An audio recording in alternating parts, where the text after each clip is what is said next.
Only 3 screws need to be installed here.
Pay attention to the installation direction of the module, and do not reverse it.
Pay attention that the module interface faces upward.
Connect the digital tube module to the I2C port.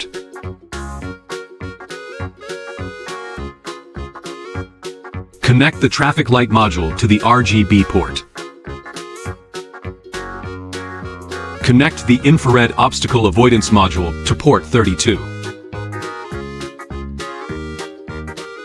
Connect the buzzer module to port 5. Connect the ultrasonic module, trig to 16, eco to 17, V to 5 volts, G to GND.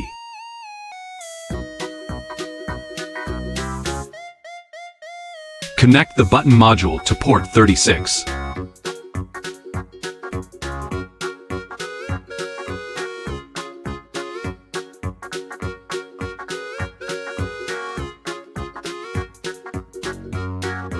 Upload the main program.